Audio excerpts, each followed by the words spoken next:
louvado nesta noite.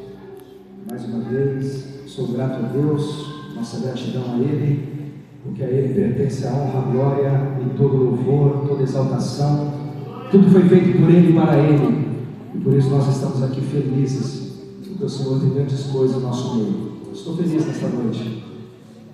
Tive uns dias meio difíceis, algumas semanas atrás, uma perda dolorosa, mas eu louvo a Deus por esta igreja, pessoas que mandaram uma mensagem de carinho, ao Ministério de Louvor, meu muito obrigado, vocês são bênçãos na minha vida, as duas bandas, eu sou extremamente agradecido, vocês são bênçãos na minha vida. Ao meu pastor, muito obrigado pela confiança, e a toda a igreja que mandou uma mensagem de apoio. Perder uma mãe não é fácil, mas a alegria do Senhor é que me move, e ministrar a sua palavra que me faz manter em pé, anunciar Jesus a tempo e a fora de tempo, amém? Atos dos Apóstolos,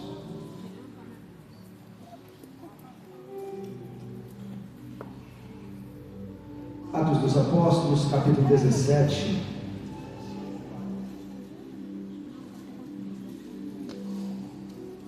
vocês vão me ajudar.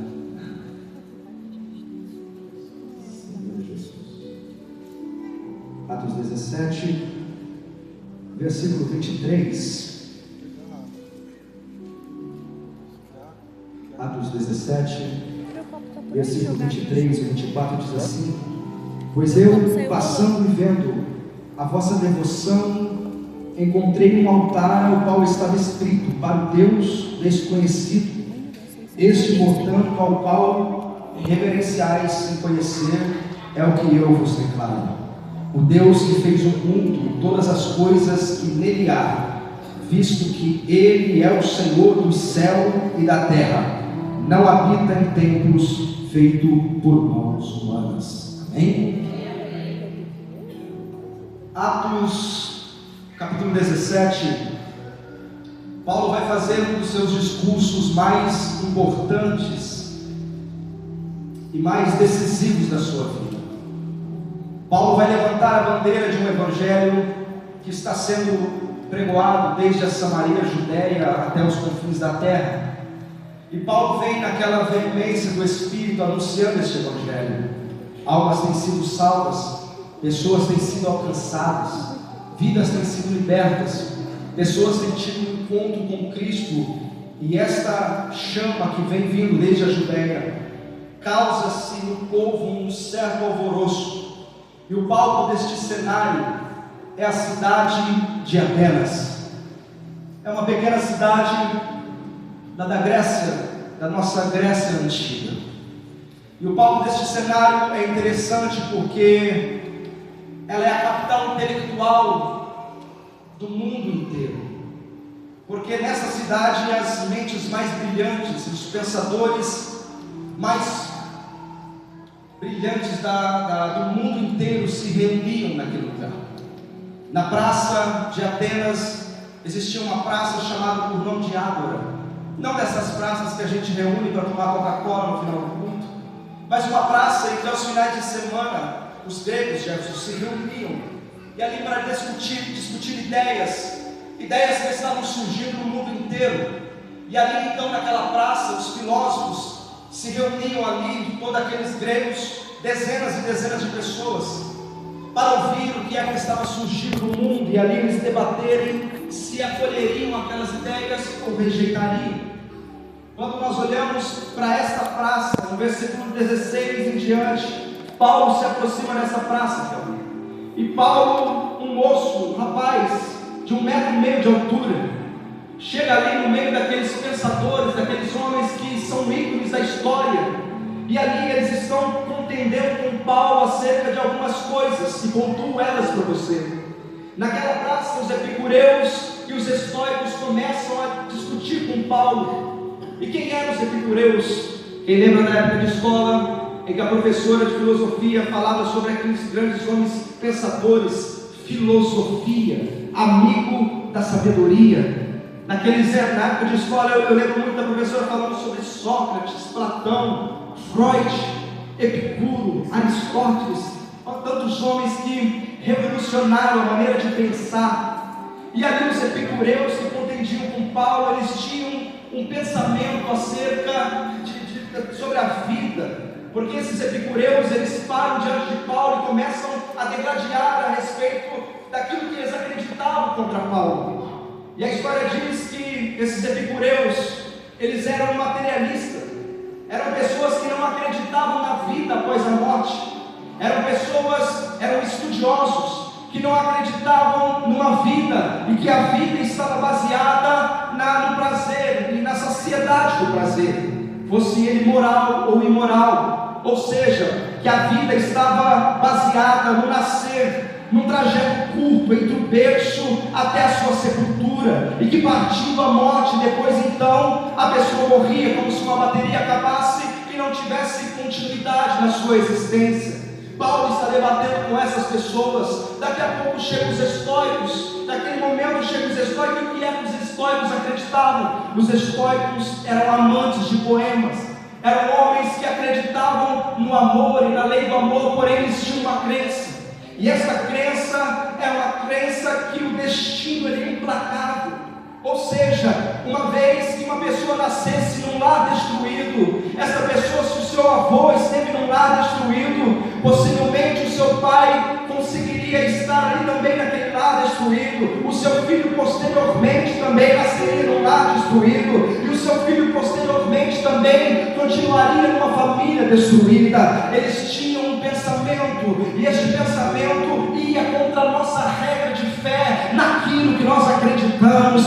Quando uma pessoa nascesse numa família de vício, o pai era bebum, a mãe era adulta, consequentemente o seu filho também seria, e os filhos dos seus filhos também seria, até que eles encontram com Paulo, até que Paulo chega naquela praça, e Paulo ali olhando para os estoicos, eu imagino que ainda ele não havia escrito para os colossenses, mas ele olha para eles e pergunta como é que é a conversa aí, e os estoicos estão dizendo, há um decreto, na humanidade, há um decreto na sua família, há um decreto, uma crença de que nada vai dar certo. Aí Paulo prega Colossenses 2,14, Lucas, dizendo, toda célula que nos era contrária, de maneira que estava no meio de nós, Jesus cravou na cruz, ele cravou na cruz e deu uma novidade para a nossa vida.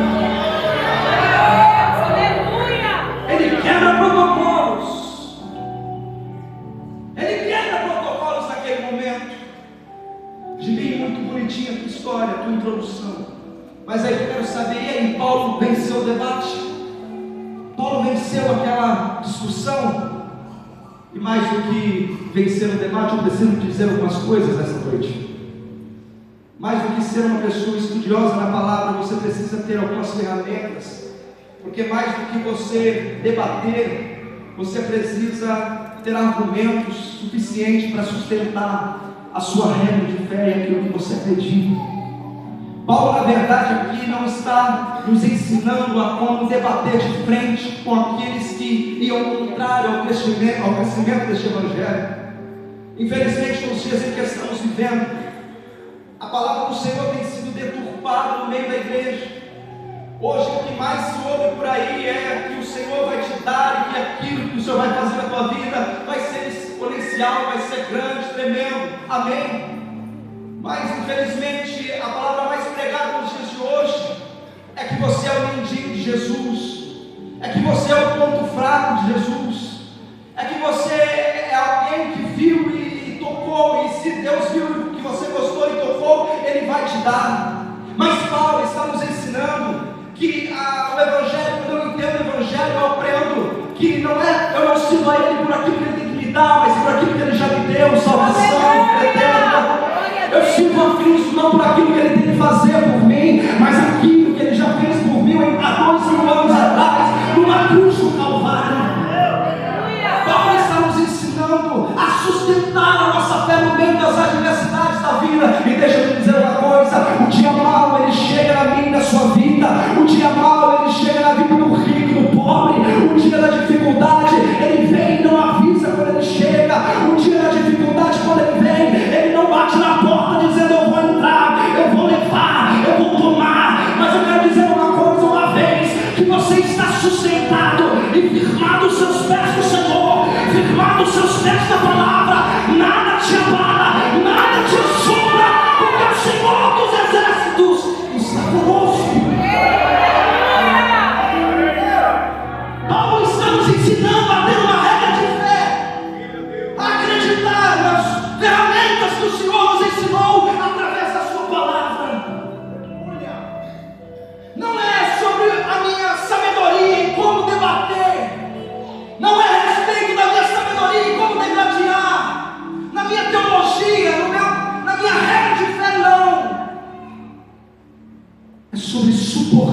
amor ao Evangelho. Porque eu sei que Ele morreu por mim.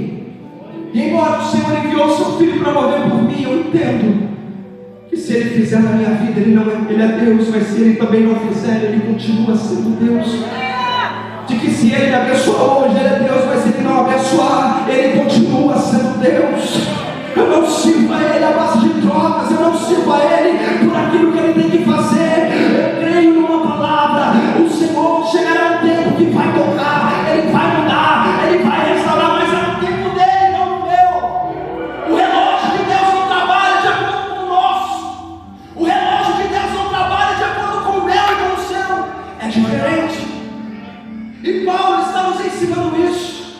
Do capítulo 13 até o capítulo 16, Paulo está vindo ministrando a palavra.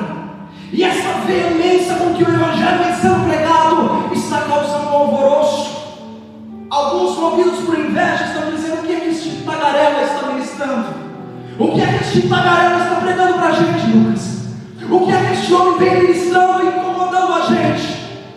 Quando no belo momento, no capítulo 16 de Atos, Paulo ele tem uma visão e alguém está dizendo: passa por Macedônia. E naquele momento ele acorda, pega ali Silas e parte para Macedônia. E sabe o que eu acho bonito nisso? É que ele começa a pregar no primeiro dia e nada acontece. Ele prega no segundo dia e nada acontece. Ele prega no terceiro, no quarto, no quinto, sétimo, oitavo e nada acontece. Mas uma ocasião, um momento de Deus vai se manifestar na vida de Paulo. Atos capítulo 16, versículo 16. Diz o texto que enquanto Paulo e Silas iam a caminho da oração, eles se encontram com uma mulher que tinha um espírito de adivinhação. Diga o que é isso, eu te explico. Essa mulher era aprisionada 2 vezes. Quantas vezes? Por que 2 vezes? Porque primeiro ela era aprisionada por demônios. Demônios que aprisionaram a sua alma e que usavam ela de maneira que ela viesse adivinhar o que acontecia. E o segundo aprisionamento era pelos seus servos, aqueles homens que eram donos daquela mulher. Imagine que essa mulher presa por 2 vezes, não bastasse ela ser presa por espíritos malignos, era presa agora também pelos seus senhores, que oprimiam e afugentavam, porque ela tinha que dar recurso para eles. Mas a Bíblia diz, Atos 16, 16, enquanto nós íamos a caminho da oração, nós nos encontramos com essa mulher. Sabe o que eu aprendo aqui? Que no caminho da oração muita coisa acontece. No caminho da oração muitas coisas vão mudar. As coisas podem estar andando normal na sua vida e talvez você esteja até estranhando por quê, mas meu querido, deixa eu lhe dizer, a partir do momento, a partir da hora, a partir do dia em que você entrar no caminho da oração, muita coisa vai mudar. Aleluia! No caminho da oração eu entendo que na oração eu consigo acessar os recônditos mais escuros da minha alma e resolver alguns conflitos dentro de mim. Eu sei e quero dizer aqui piamente a você que a minha oração não tem poder de convencimento a Deus. A sua oração não tem poder de convencer Deus, mas a minha, a sua oração tem poder de convencer a mim, a aceitar a vontade permissiva dEle para mim. Através da oração eu consigo acesso ao trono do Senhor. Eu estava alguns anos atrás na casa do meu irmão em Campinas, e eu tenho 2 sobrinhas. Hoje uma está com 18, a outra com 15, vou ver ela semana que vem. E todo tio ele é babão, né? Todo tio ele é bobo. Ainda não tenho filho. Esse ano, quem sabe? Em nome de Jesus. Glória a Deus. E eu sou um tio muito babão, eu sou um tio muito pegajoso. Eu tenho dificuldade em abraçar, eu tenho dificuldade. Mas com elas eu tenho essa facilidade. E elas eram ainda pequeninas. Um belo dia minha cunhada foi montar na mesa para nós jantarmos. E essa história ficou na minha cabeça e eu pensei muito a respeito. Quando a minha sogra monta a mesa, a Lívia era mais maiorzinha, eu levo os copos. E ela pegou uma pilha de copo assim, um empilhado em cima do outro. Eu olhei e falei, Jesus amado, não vai dar bom. E ela pegou toda alegrinha, toda animada, catou os copinhos e foi andando, quando de repente ela tropicou e os copos se espalharam pelo chão. Ela levantou, nervosa, começou a recolher os cacos, se cortou. O meu irmão já deu um grito dizendo: vai para o teu quarto, deixa aí que a gente arruma isso aí, vai para lá, vai, deixa que a gente mexe nisso aí. E ela foi para o quarto, foi chorar. Daqui a pouco eu estou lá, ajudando tudo. Vai eu tipo a bomba no quarto, abracei ela. Fica assim, não, filha, depois a gente quebra outros copos por aí. Mas aquela lição me ensinou uma coisa: na vida como cristão, a gente às vezes só faz burrada. Na vida como cristão, a gente está sujeito a quebrar muitos copos. Às vezes a gente quer acertar e acaba errando, querendo acertar. E muitas das vezes a gente, como uma pilha de copos, a gente andando, a gente tropica e quebra. E a gente quer ajudar Deus. A gente quer ajudar de alguma maneira e recolher os cacos, mas parece que vejo a voz de Deus falando assim: meu filho, deixa esses cacos aí, vai para o teu quarto, fecha tua porta atrás das suas costas e vai falar com o teu pai que estás no céu. Deixa que eu recolha esses cacos, deixa que eu ajeito a situação. Através da oração eu consigo entender que o meu Deus está do meu lado. Através da oração eu consigo acessar o trono e ver Deus olhando para mim dizendo: eu não te quero por este caminho, eu te quero por esse. Eu não quero você andando a caminhos estreitos, a caminhos que para o homem parece reto, mas o final dele é caminho de morte. Eu tenho um caminho de vitória para a tua família.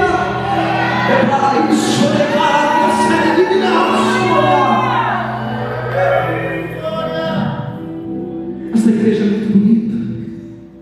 Essas luminárias são muito bonitas. Olha esse telão. Olha a beleza desse telão. Olha esses músicos. Quem acha os instrumentos bonitos, diga amém. Quem acha o dono do instrumento bonito, não precisa falar. Mas olha toda essa beleza. Moro há pouco tempo na cidade de Marília, há 4 anos, e já vi muitas tempestades passando por aqui.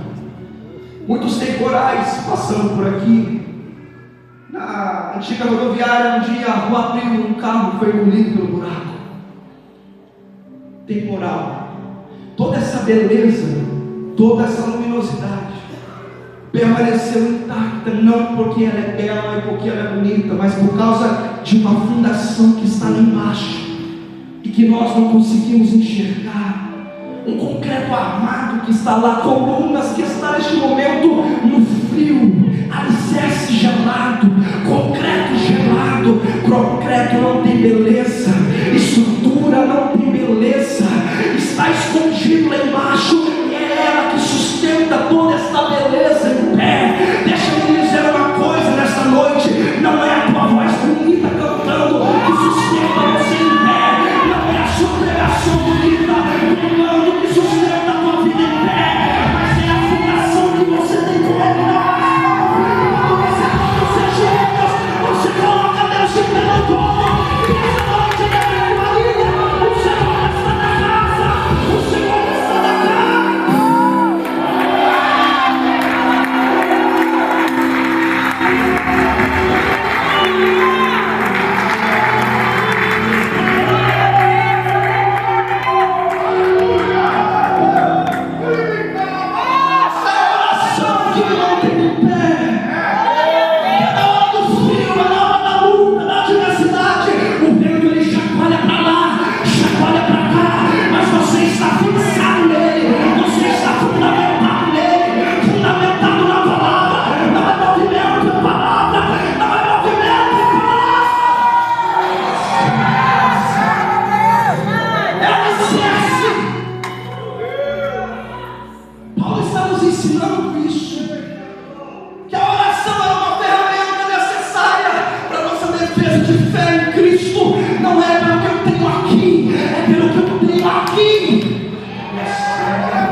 E no caminho da oração muita coisa acontece. E essa moça passa por ele e diz: esses aí verdadeiramente são homens de Deus. E Paulo estende a mão por ela e liberta ela desses espíritos malignos. palminhas para Paulo, fizeram uma massagem para Paulo, pagaram um hotel 5 estrelas para ele, bateram em Paulo, por ele estar fazendo algo bom, 39 chicotadas no lombo, para sair da prisão, para lá, vai para lá. Prenderam Paulo, deixaram ele lá. E aí a nossa regra de fé tem que entrar em ação. Porque aqueles presos que estavam do lado, talvez, Jefferson, olhando para ele, dizendo: e aí, valeu a pena? Valeu a pena você estar de domingo a domingo na igreja? Valeu a pena você desempregado fazendo tudo isso que você está fazendo em prol deste evangelho? Valeu a pena tudo isso? Olha aí o que está acontecendo com vocês. E Paulo olha para Silas e diz: olha, não tenho o que falar, eu vou suportar e vou adorar. Antes de Paulo passar pelo caminho da prisão, ele já havia passado pelo caminho da oração. Antes que Paulo entrasse pelo caminho da prisão, ele já tinha um tempo com Deus, de joelho no chão. E para ele não importava se dali ele sairia morto ou não. Ele sabia que quem colocou ele lá dentro, ou permitiu ele entrar lá dentro, é fiel para tirá-lo de lá. E mesmo que não tirar ele de lá, ele estaria com ele dentro lá mesmo. Esses dias atrás nós vimos a reportagem, o noticiário da Tailândia, um terremoto de 7.7 na escala Richter, sei lá, 7.7 lá, tremeu tudo. As televisões mostrando uma piscina na sacada de um prédio balançando e caindo água. As pessoas que estavam na piscina ali com medo saíram imediatamente da piscina, carros batendo no outro. Caos, porque quando o terremoto acontece de baixo para cima, ele acontece desordem, caos, tragédia. Mas Paulo e Silas orando lá naquela prisão, de repente começam a ouvir à meia-noite um terremoto chegando. Mas esse terremoto não vem de baixo para cima, esse terremoto está vindo de cima para baixo. Esse terremoto de baixo para cima, ele causa caos e destruição. O terremoto que vem de cima para baixo quebra as correntes, despedaça as cadeias de ferro e tira o seu maior.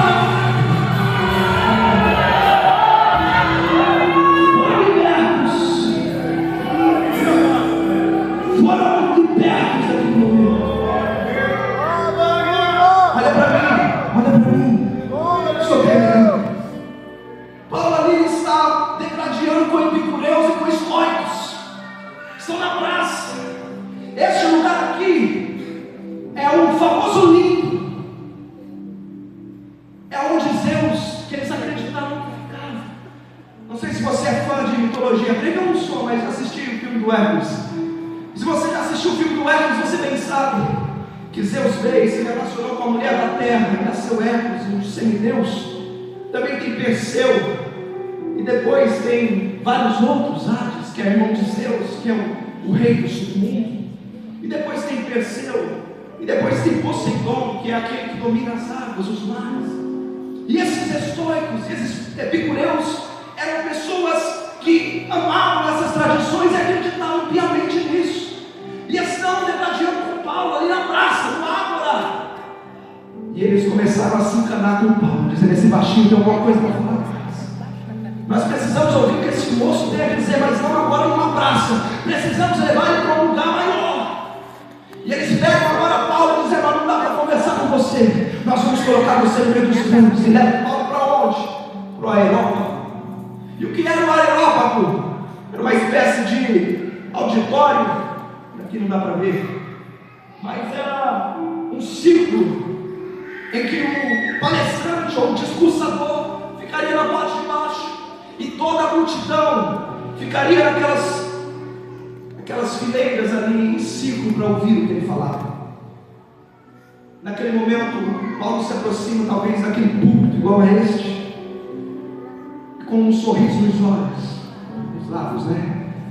Seu sorriso amarelado, e ele pega o microfone espiritual e começa a falar: ó atenienses, versículo 23, muito me espantei quando entrei pelas portas dessa cidade de Atenas.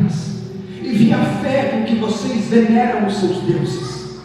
Muito me espantei quando, entrando pela avenida principal, eu vi uma imagem de Zeus de mais de 20 metros de altura, que existia lá. E eles faziam altares nos pés daqueles deuses, e escreviam os nomes daqueles deuses.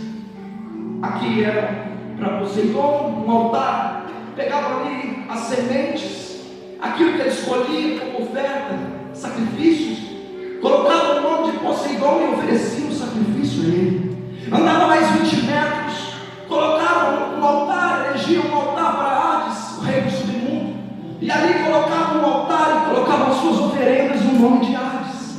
E Paulo está dizendo a eles: muito me espantei quando entrando pelas portas, eu vi o cuidado que vocês têm para não desagradar nenhuma divindade, a ponto de eu entrar e andar 20 metros e ver um altar para um Deus. Andei mais 20 metros e vi outro altar erigido para outro Deus.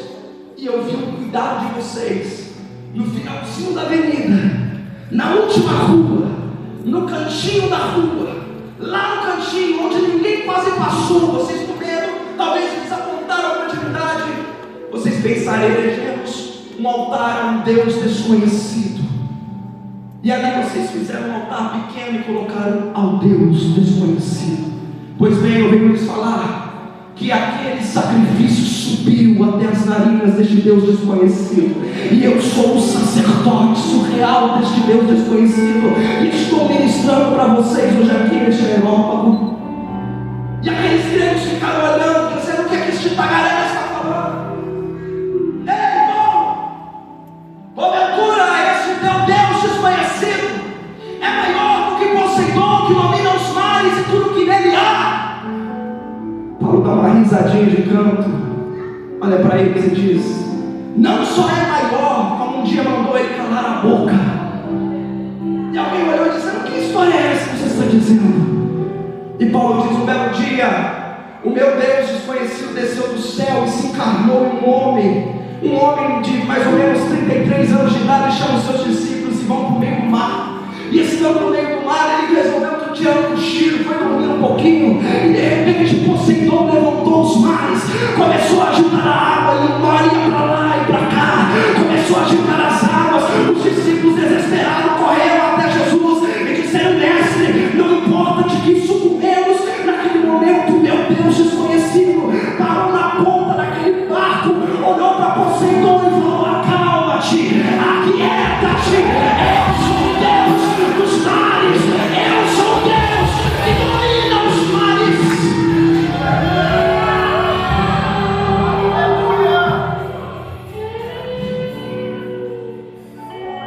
Os gregos estão loucos.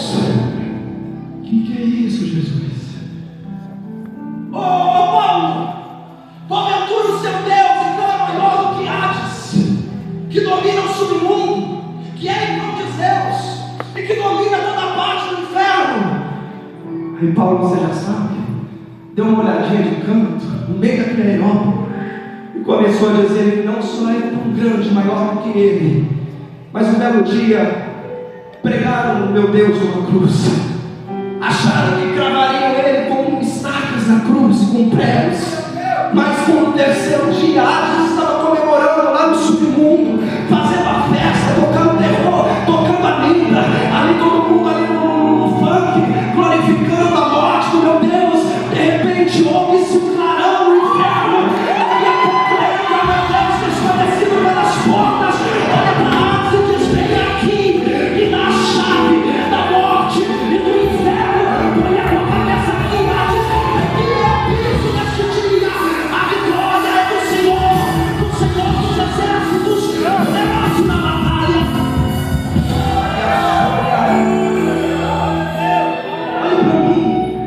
Olha para mim, os gregos estão inconformados, os gregos estão loucos com Paulo. Esse homem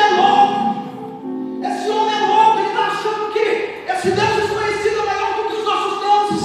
Só que tem uma coisa, Paulo, você falou aí que ele é maior do que Poseidon, é maior que Hermes, Perseu, Hades, mas o seu Deus não é maior do que Zeus, porque Zeus é aquele que domina os céus e domina a terra. Zeus habita naquele templo ali, chamado Olimpo, e nós o reverenciamos todos os dias. Paulo olhou para eles e disse: vocês podem estar achando que estão certos, mas deixa eu dizer uma coisa. Passados 3 dias, o meu Deus voltou e andou 40 dias com seus discípulos, e andou comendo com eles, comendo peixe frito, atravessando parede. Vai vendo?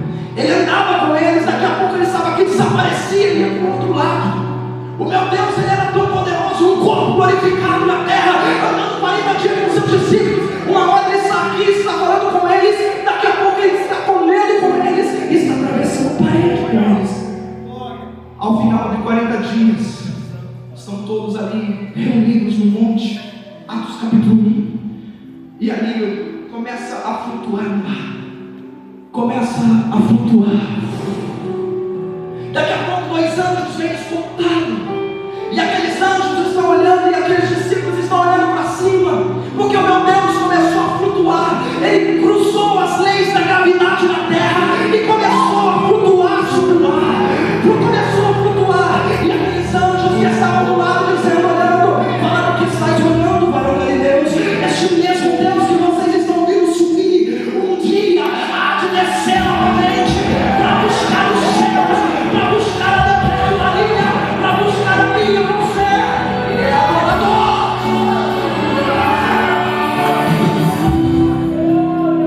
Este sim, versículo 24, é o Senhor dos céus e da terra. Este sim é um Deus desconhecido, que domina os céus. Quais céus? Os 3 céus. Primeiro céu, o céu que as aves voam, que os aviões voam. Segundo céu, o céu onde as estrelas estão, a nebulosa, os astros estão. E o terceiro céu, o céu da glória de Deus. Aquele mesmo de Salmos 24, quando ele estava chegando, aqueles que estavam do lado de dentro diz: levantai a porta das vossas cabeças, para que entre o Rei da Glória. Mas quem é este Rei da Glória? O Senhor dos Exércitos, poderoso na batalha. Ele é o Rei da Glória, Ele é o Rei da Glória. Se você acredita nisso nessa noite, levanta a sua mão para cima e fica de pé comigo.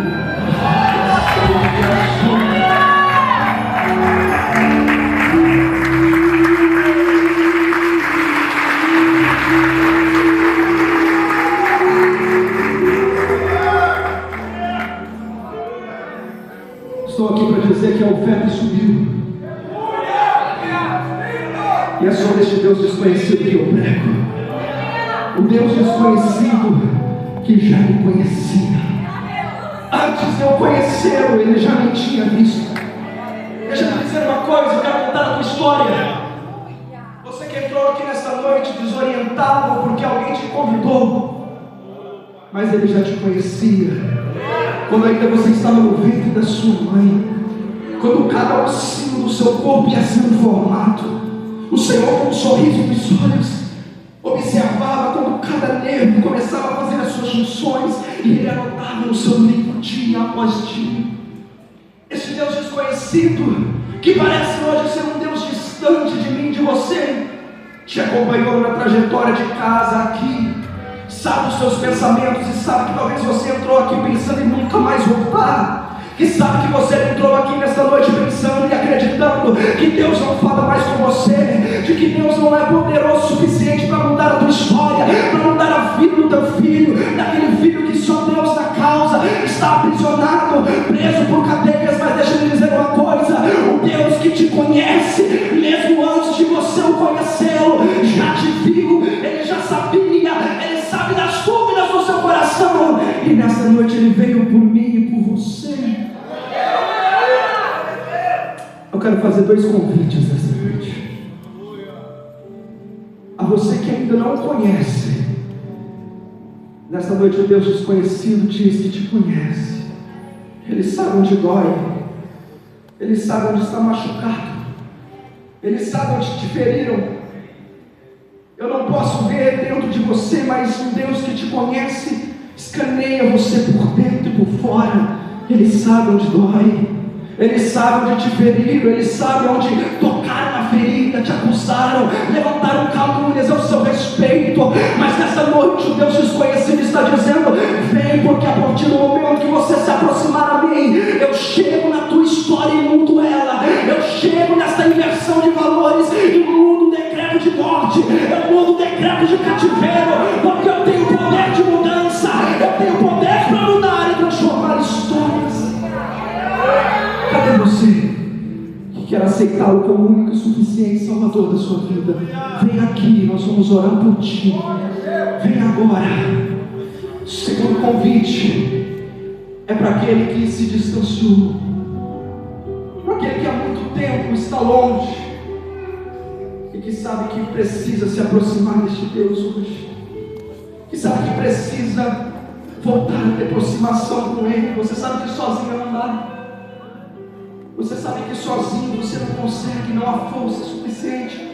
Vem aqui, nós vamos orar por você. Vem, pede licença para quem está do teu lado. Vem, vem, mas vem agora. Vem, porque nós vamos orar pela sua vida. Isso, está vindo um, está vindo dois. O Deus desconhecido que te conhece.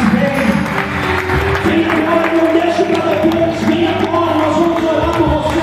Pede licença para quem está do teu lado. Nós vem, porque o Deus que te conhece está na casa e Ele sabe o que você necessita. Tem mais alguém? Eu te espero, vem. A igreja em intercessão. Vem. Aproveite a noite oportuna.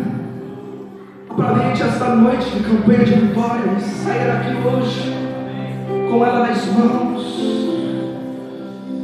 Aleluia, vem, isso está vindo ali. Aleluia, Jesus.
Vou passar o microfone, pastor. Aleluia. Estou te esperando, estou insistindo.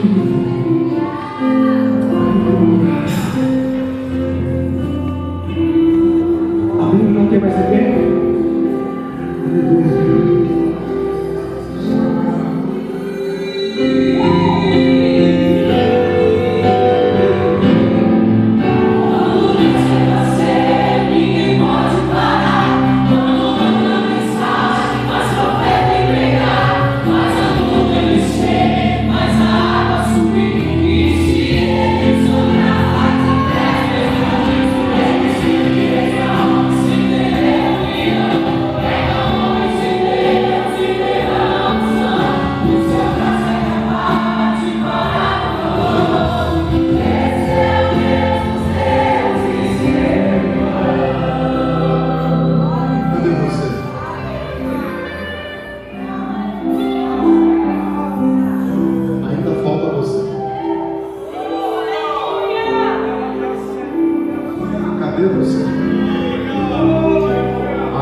Eu gostaria de orar por você. Ainda falta você. Deus te trouxe aqui essa noite.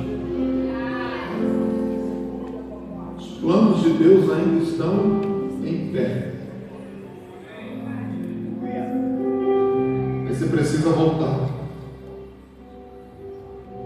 Você precisa recomeçar. Posso orar por você? Preciso orar por você. Mesmo que ninguém venha com você, vem sozinho. Só pede licença para quem está no seu lado que precisa ir lá na frente. Preciso tomar essa decisão hoje. Deus falou contigo. Deus falou com você. Deus vem falando com você. Deus vem falando com você. Deus vem falando com você. Tome essa decisão hoje.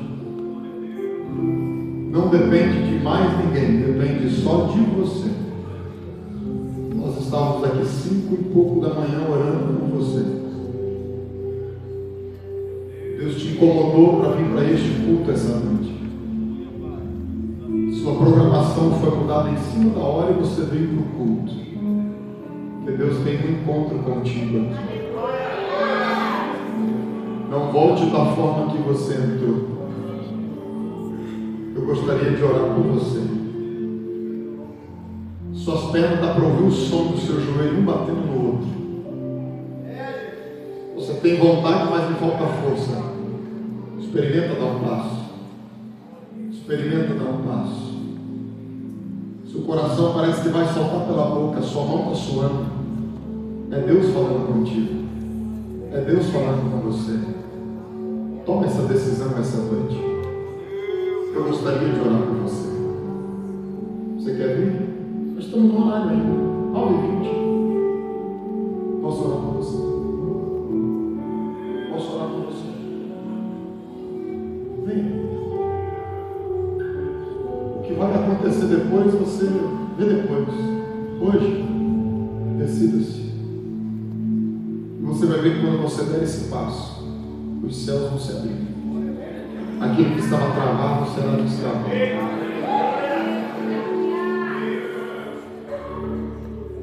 Posso orar por você? Eu não vou insistir mais. Sua oportunidade vai passar. Sabe o que é engraçado? Todo culto que você vai, o pregador fica insistindo. E hoje aqui foi tão rápido que ele devolveu o microfone. Você falou, foi? Acho que não sou. Não é eu. Só que Deus marcou um encontro com você. Já tem marcado alguns encontros, mas você tem fugido deles. Vai fugir de novo? Eu estou insistindo porque falta você. Você sabe que é contigo. Eu estou insistindo porque falta você. Só por eles aqui, meu irmão. Já valeu ter acordado cedo, vim aqui orar. A campanha da vitória já valeu. A palavra foi muito bem pregada. Mas eu gostaria ainda de orar por você. Tem alguém aqui que Deus está dando oportunidades e oportunidades. Eu não estou aqui para lhe assustar e dizer que quando acabar o culto você pode. Não. Eu creio num Deus que pode lhe dar uma nova chance. Mas para que você vai prorrogar mais um pouco? Para que você vai deixar passar mais um pouco? Tem tanta coisa que Deus quer fazer contigo, mas do jeito que você está ainda não dá. Você precisa tomar uma decisão. E por que eu tenho que ir à frente, pastor? Porque aquele que me confessar diante dos homens, eu o confessarei diante do meu Pai. Você não é um desconhecido, Deus sabe quem você é. Você não é um desconhecido, Deus sabe quem você é. Posso orar por você? Não insisto. Já insisti demais. Parece que piorou, o coração parece que está batendo na garganta. Você pensou, não é possível. Deus tem algo contigo. Você quer? Vem ou não? Vai vir ou não? Está com vergonha?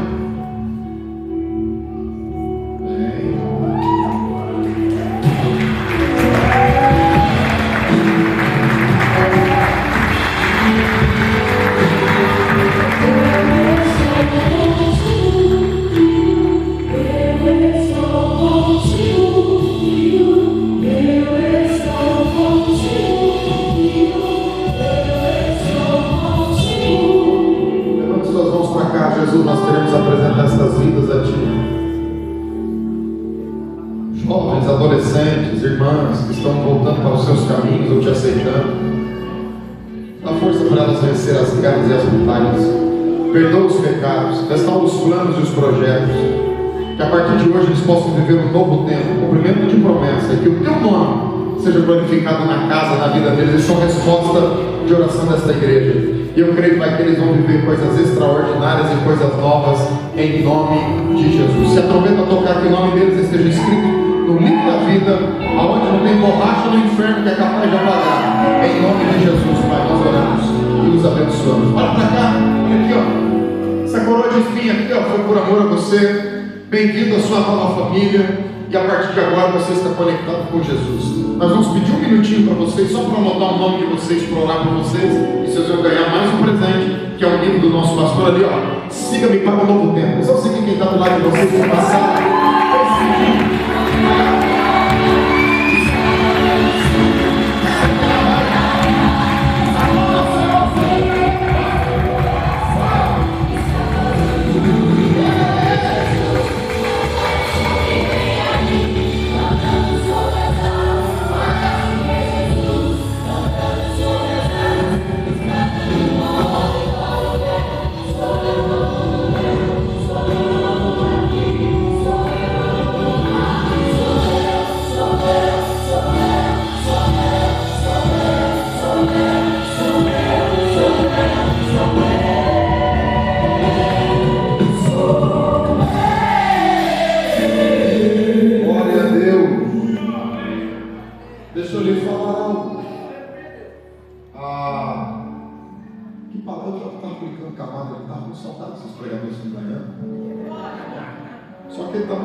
Ele vai fazer uma viagem de férias merecida, porque é um casal trabalhador. Eles estão indo aí para uma viagem internacional, simplesinha, coisa boba, né? E ele me falou, pastor, eu vou tirar férias, vou para Portugal, vou dar uma passeada. E ele não me pediu. Mas o dia a dia dele mostra isso. O dia a dia dele. Ruim quando você pega. Mas o dia a dia dele mostra. Eu estou vendo ele trabalhando, correndo, ensaio, o grupo crescendo, Deus abençoando. E você vê que ele não só toca, mas ele adora também quando está tocando, incentiva os demais também. Eu liguei para o pastor Paulo, falei, pastor Paulo, o Gibim está indo aí, e o Gibim vai dar um bravo nas Adelex. Vai dar bem profissional.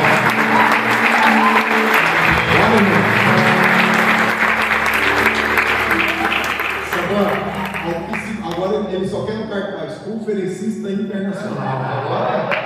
Agora é outro nível. Agora quando eu botar uma arte dele aqui, não vai dar para botar José Gibim. Tem que ser conferencista internacional José Gibim. Outro nível. Né? Ele vai dar um brado lá. Vamos orar por esse casal, para eles fazerem uma boa viagem de ida e de volta, Pai. Nós queremos abençoar a vida do Gibim. Esse final de semana ele está indo a uma outra nação. Vai para passear, vai para tirar férias, junto com a sua esposa, desfrutar de tempo de qualidade, de comunhão. E também use ele ali, Jesus, para abençoar as nossas igrejas, que ele seja resposta, Pai, para aquela nação, para aquelas vidas que ali estão, mas que ele também tenha, Pai, tempo de qualidade para se divertir e descansar. Leva ele em paz, traz ele em paz. Nós estaremos aqui ansiosamente aguardando a volta dele, porque esse casal faz a diferença e faz falta aqui para nós. Nós os abençoamos, ó Pai, e liberamos eles em paz e que eles possam ir voltar bem em nome de Jesus. Amém? Nesse meio tempo, quem vai ficar no lugar dele é o Gersinho e a Mônica, que estão organizando até a cantata, tudo aí. Mas até a cantata, pelo amor de Deus, tá? Demora uma volta, tá? Mas ainda estão aí até sexta, né? Estão aí na conferência, sexta e sábado. Dando umas travadas, mas vamos embora, tá tudo certo.